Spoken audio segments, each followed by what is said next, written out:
Thank you very much. Wow. Donald Trump's second term is off to a controversial start, with his supporters celebrating his executive orders to free Ross Ulbrich, end funding for schools requiring COVID-19 injections, calling for releasing the JFK, MLK, and RFK files, and ending support for USAID. Okay, that solves that problem. However, while the MAGA movement cheers Trump for moving at a rapid pace, many of his supporters appear to be turning a blind eye to the influence of Peter Thiel and the other technocrats. Who is Peter Thiel, and what is a technocrat? Let's dive in. In the early 20th century, a movement began to develop around a political theory known as technocracy, a system wherein management of governments is handled by technical experts, often involving technology-focused solutions. Early proponents of technocracy claimed that the concept would lead to better management of resources and the protection of the planet. However, this system of governance by technological experts and their technology would also involve a loss of privacy, as well as centralization of power and the management of all human behavior.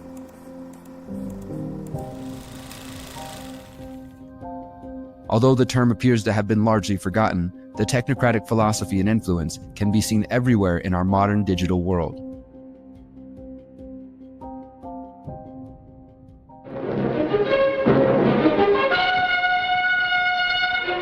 Already beginning to arrive at the huge civic auditorium, where a large receptive audience turned out to hear Howard Scott as he warned of an impending crisis in America's domestic and foreign affairs. One of the most influential proponents of technocracy was a man named Howard Scott, a writer who founded the Technical Alliance in New York City in 1919. Scott believed that business owners lacked the necessary skills and data to reform their industry, and thus, control should be handed over to engineers. The Technocrats publicized their vision of a centrally planned world via books, speeches, clubs, and political parties. This resulted in a brief period of popularity in the US and Canada in the years following the Great Depression. As politicians and economists searched for a solution to the financial calamity, the Technocrats imagined a world where politicians and business owners were replaced with scientists, engineers, and other technical experts who would manage the economy. However, in the 1940s, mainstream interest in the technocracy movement seemed to dissipate. The ideas that underpinned the technocratic vision received a notable endorsement in 1970 when political scientist Zbigniew Brzezinski released his book, Between Two Ages: America's Role in the Technotronic Era. Brzezinski will be familiar to long-term researchers of the ruling elite. Until his death in 2018, Brzezinski was a diplomat who ran in the same circles as David Rockefeller and former Secretary of State and accused war criminal Henry Kissinger. Brzezinski served as advisor to several presidents, from Jimmy Carter to Barack Obama. He was also a member of the Atlantic Council, the National Endowment for Democracy, and the Council on Foreign Relations. Although Brzezinski's book Between Two Ages substituted the term Technotronic for technocratic, the depiction of the future is the same: a world in which the scientific and technological elite centrally plan the lives of all humanity. Essentially, Brzezinski's vision is a technologically advanced, authoritarian-style collectivism wherein individual liberties are subordinated to the apparent needs of the collective. When we examine the world of 2025, we clearly see the signs of technocratic influence. For example, we can see this influence in the wealthiest companies and the most influential CEOs. These individuals are running companies that have amassed large amounts of financial wealth as well as unfathomable amounts of digital data on all of their customers.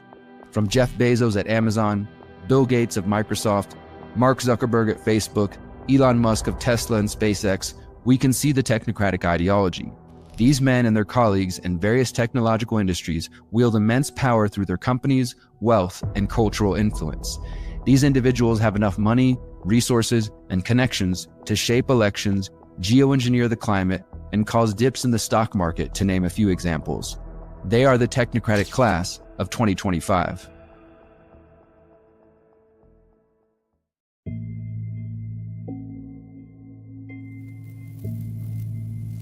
Who is Peter Thiel? Peter Thiel is the infamous co-founder of Palantir, the private surveillance firm with a long history of involvement and collaboration with the CIA. Thiel is also a steering committee member of the Bilderberg Group, the infamously secretive group which represents the interests of the hidden ruling class. In the second Trump administration, Thiel's influence is more visible than ever as numerous associates and acolytes of his are set to play various influential roles. Thiel has a long history of supporting the two-time president. Tonight, I urge all of my fellow Americans to stand up and vote for Donald Trump. An examination of Donald Trump's cabinet reveals many connections to Thiel. Thank you very much.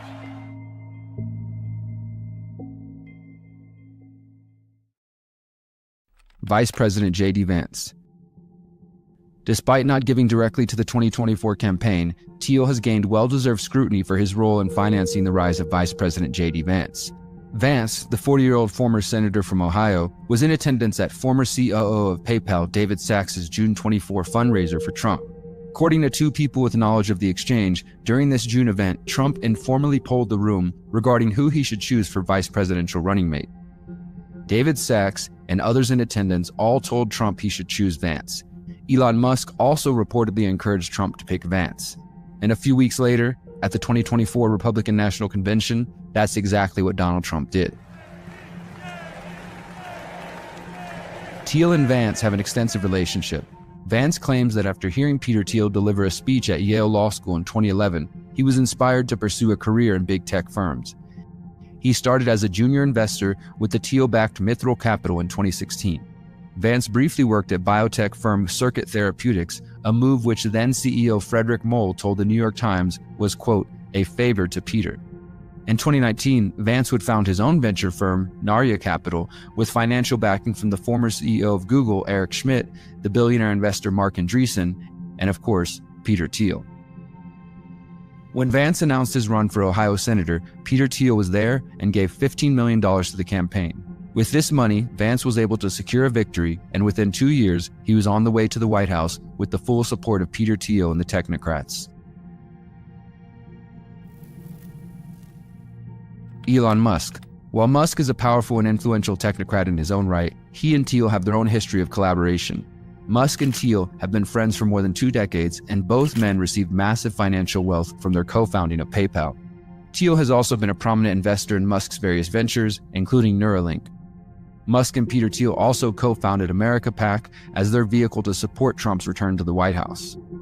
As promised, Trump nominated Musk to lead the Department of Government Efficiency.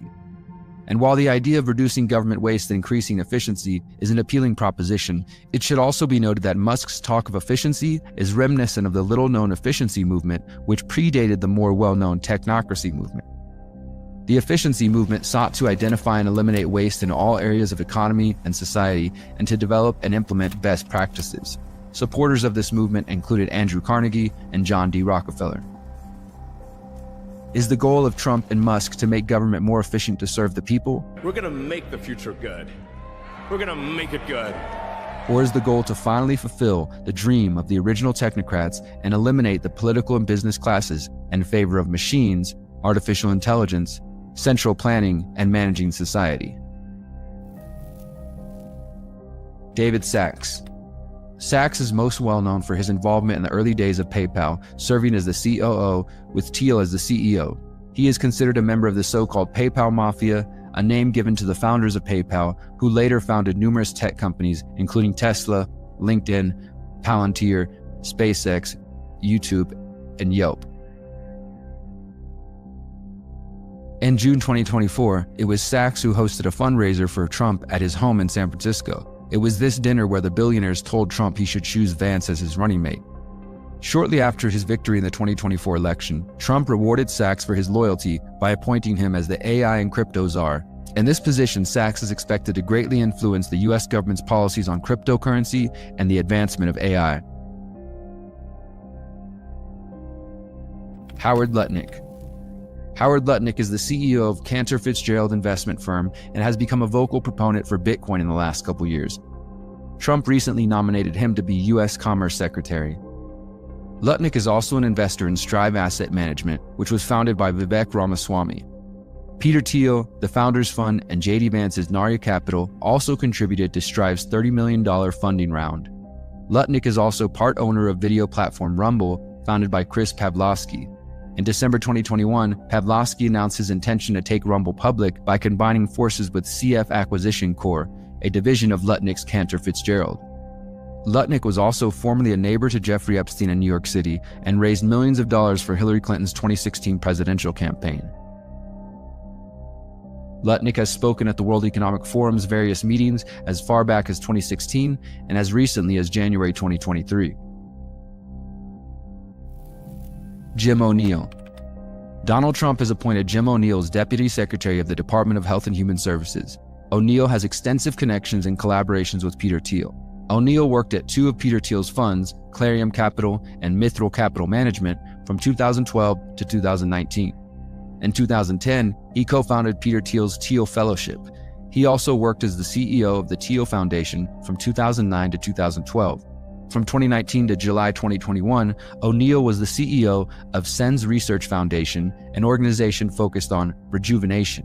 The SENS Foundation received its initial funding from Peter Thiel in 2006 and 2008, a fact that should come as no surprise given Thiel's own interest in fighting aging using the blood of the young. Ken Howry. Trump named Ken Howry as his pick for the U.S. ambassador to the Kingdom of Denmark. Howry previously served as a U.S. ambassador to Sweden. The connections between Howry, Peter Thiel, and the World Economic Forum run deep. Apparently, Trump sees these connections as a net positive. Howry was another PayPal co-founder with Thiel. The pair also co-founded the venture capital fund, Founders Fund. In March 2012, the World Economic Forum named Howry as a member of the Young Global Leader program. He is also a member of the selection committee for the World Economic Forum's Technology Pioneers program. Howry may have been selected for the role of ambassador to Denmark to help Trump fulfill his goal of annexing Greenland. Denmark has administrative control over Greenland as part of its kingdom. It's interesting that Trump's calls for purchasing Greenland and making it part of the United States literally mirror the original Technocrats' plan for the tech Native America, including Mexico, Canada, and Panama as well. Jacob Helberg. Jacob Helberg was appointed to be Undersecretary of State for Economic Growth, Energy, and the Environment. Helberg donated $2 million to Donald Trump's 2024 presidential campaign. He is an ardent supporter of Israel and a former supporter of Democrats who has said that his shift to Trump was a result of Democrats becoming, quote, anti-Israel. Helberg is also a senior advisor to Palantir Technologies, the private surveillance firm co-founded by Peter Thiel. Helberg is also a senior advisor to Alex Karp, Peter Thiel's co-founder and current CEO of Palantir Technologies, and a fellow Bilderberg Steering Committee member.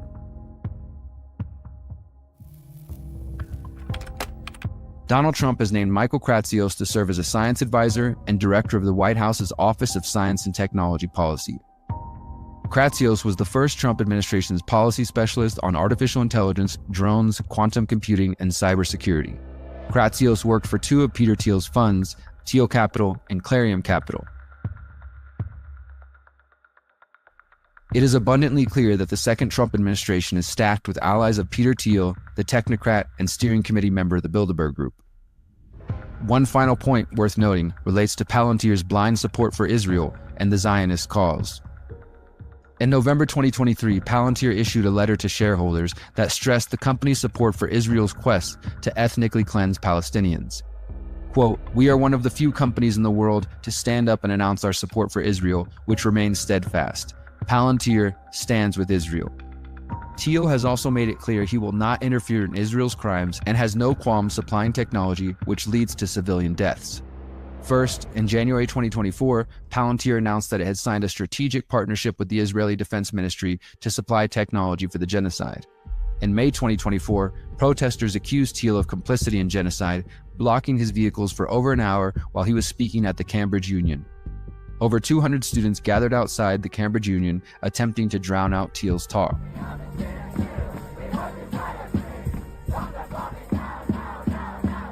When Thiel was directly questioned about his support of Israel and their use of AI technology to murder humans, he gave a rambling non-answer. So what do you think about the use of artificial intelligence, or lavender, by the IDF in identifying Hamas targets? And secondly, do you agree with Elon Musk about that the population decline is a risk for humanity?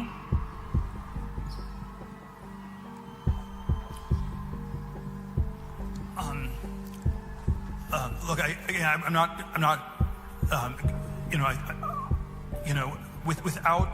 without going into all the I'm not on top of all the details of what's going on in Israel because my bias is to defer to Israel. Given that Thiel and company are willing to turn a blind eye to the crimes of Israel, it should come as no surprise that Trump's second cabinet is stacked with former and current associates of Thiel's who also share this zeal for Zionism and technocracy. While these troubling facts may be disturbing to MAGA, these connections need to be questioned. If we are ever to defeat the so-called deep state, we must commit ourselves to opposing techno-tyranny, no matter which political party, politician, or billionaire is promoting it.